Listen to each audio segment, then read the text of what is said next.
Welcome back everybody. This is part 2 of our series of videos about NewSpace systems. So we're going to take you down. Last time I showed you around the new clean room. It was looking pretty empty, I have to say.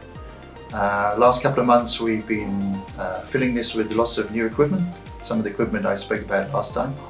So we're just going to run you through item by item the importance of the different bits of equipment that we've just brought in.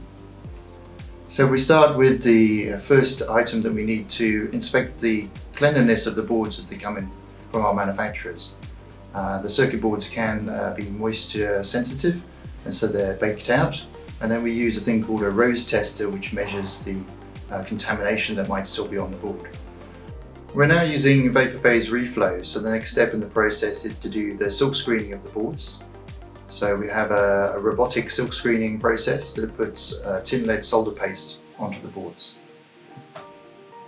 The following step is to use pick and place to put the surface mount components onto the boards. We're able to do this double-sided.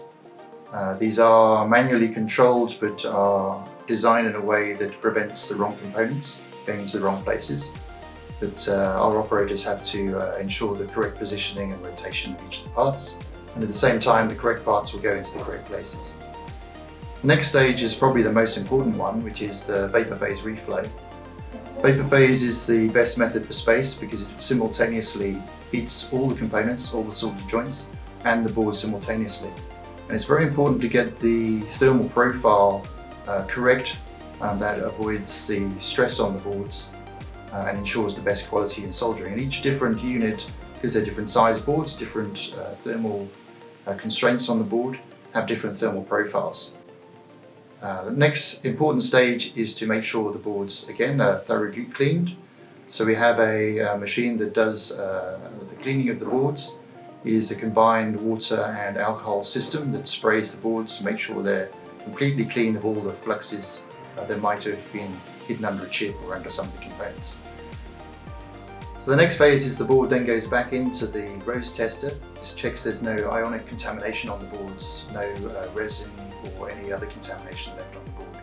And this is the final stage before we can then go ahead to finishing some of the final parts that might need to still be hand soldered, some of the through hole parts, harnessing, that kind of thing. And then it will go on to test. So you can see that NewSpace has made a massive investment in all this infrastructure, and this is really important for us as we move towards supplying equipment to our constellation providers. We're getting many requests now for very large numbers of components, but also very high cadence rates, so making 10s, 20s, hundreds per month.